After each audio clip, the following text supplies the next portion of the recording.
Traffic सिग्नलचं उद्घाटन होत असताना अतिशय आनंद होतो की माझ्या बजेटमधून सह्याद्रीच्या सोलरवर चालणारे हे ट्रॅफिक सिग्नल आम्ही बसवत आहोत. आपण पाहतोय पुणे शहराची लोकसंख्या वाढती आणि मगरपट्टा सिटी तर आयटी पार्क आणि इतर सोसायट्यांच्या आणि इतर मॉल्स इथं पुणे सोलापूर रोड आणि नगर रोड याच्यातून येणारा मोठी हेवी वाहतूक याच्यामुळे ट्रॅफिक जामचा प्रॉब्लेम होतो.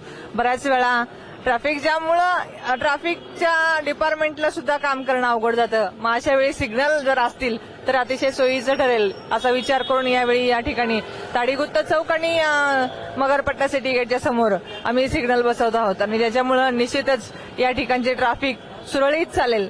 आणि इथून पुढच्या काळात सुद्धा 2 वर्षाच्या कालावधीत आम्ही ट्रॅफिक डिपार्टमेंट आणि कॉर्पोरेशन याचे अधिकारी यांच्या संयुक्त बैठकीतून या ठिकाणी कोणकोणत्या जागेवर अंडरपास ब्रिज आणि मोठे ओव्हरब्रिज करण्याची आवश्यकता आहे त्याचं नियोजनही लवकरात लवकर करणार आहोत.